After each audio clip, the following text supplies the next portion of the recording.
I do not agree with the effects that So modern dancing social and dance drinking can went have. together. The I think temptations dancing it on may bring campus some, and would the kind only of encourage association I do not dancing agree of with this the kind of effects music that can be modern social destructive. dance can have. I'm The afraid you're going to temptations it may find bring that most some, of the and the people in kind our of community are association going to to which agree it with can me on lead. this. The whole history of that and the necessity for becoming knowledgeable about history and having some understanding of how things develop and being able to learn from that. Dancing is a part of every culture around the world. People dance to celebrate, worship, and communicate. Throughout history, dance has often been suppressed and restrained by people with power, but it always manages to survive. When the Scandinavians came to the United States in the mid-19th century, they settled mostly in the Midwest, bringing their traditions and beliefs along with them. American dance was socially unaccepted by the Scandinavian church because of its association with alcohol. This belief was the reason why Lutheran colleges didn't allow dancing. By the late 1950s, students started to question this reasoning.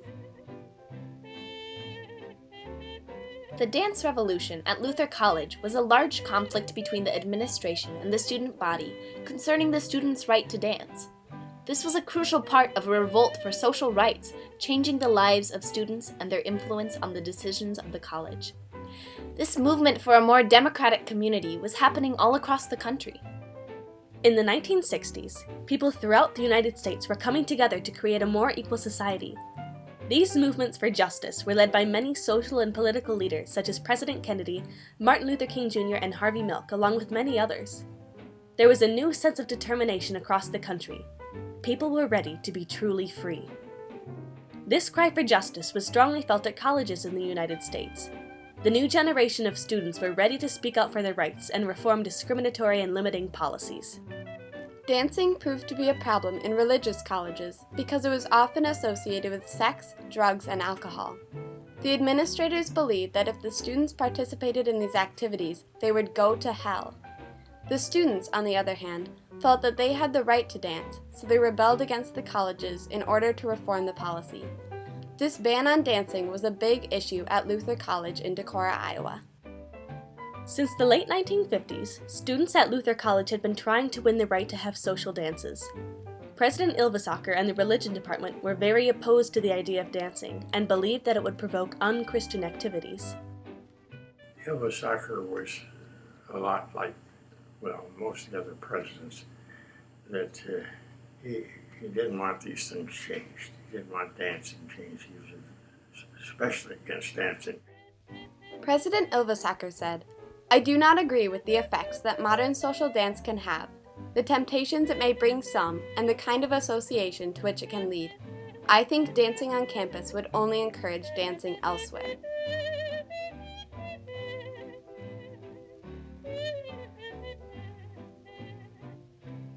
Ylvisaker only had the students' best interest in mind, but they didn't agree with the policy, so they rebelled against the administration of the college. This revolt created a lot of tension between the students and President Ylvisaker.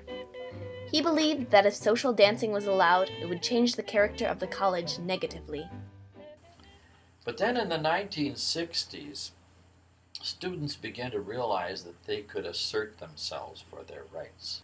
And so I came back to quite a different school. Students were saying, we can do this, and so they put pressure on the administration. In an article from the Luther Chips newsletter, an anonymous student stated, "Perhaps the mere fact that Luther does not have dancing carries more weight than the actual desire of the students to dance." We got called in once by the college saying that we had to stop playing for dances. And so what we decided to do was to go underground. We called ourselves the Buddy Marks Sextet rather than the Luther Combo. Our junior year, we decided to kind of sponsor a dance. You know, none of us drank at that time, so we didn't feel we were really breaking any rules, except this was our livelihood. This is how we were making our way through college. In the spring of 1960, many Luther students went to a well-publicized dance in Oshen, Iowa.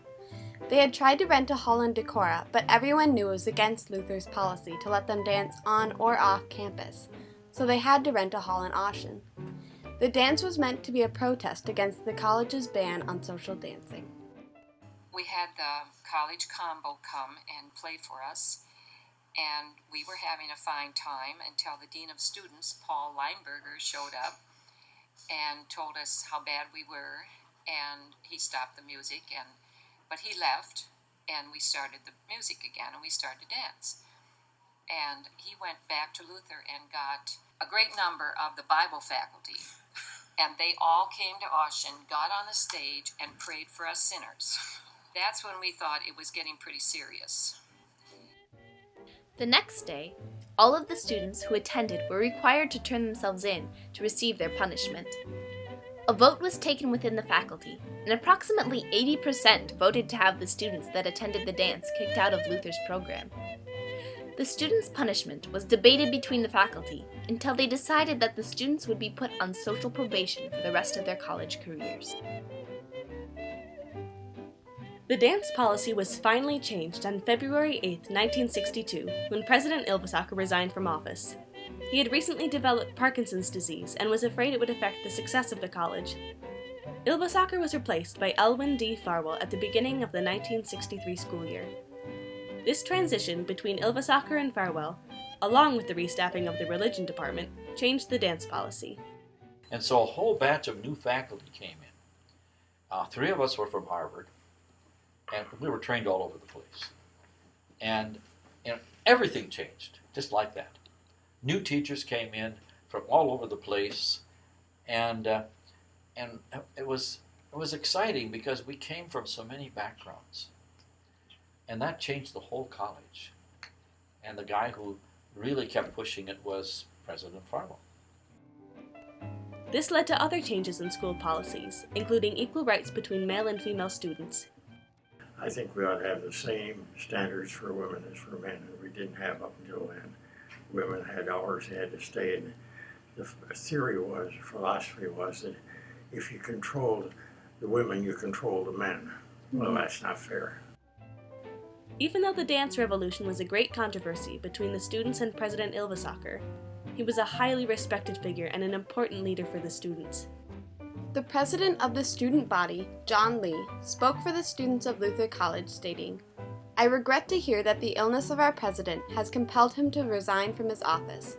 President Ylvisaker's service to Luther exemplifies his devotion to Christian liberal arts education." The ban on social dancing was meant to protect the students from degrading activities that would harm their academic success and mental well-being. The student body disagreed with this philosophy and felt it was against their rights as independent adults and students. Over time, their persistent protests convinced the administration to reform the policy. Oh, well, it was changed, really changed when we came.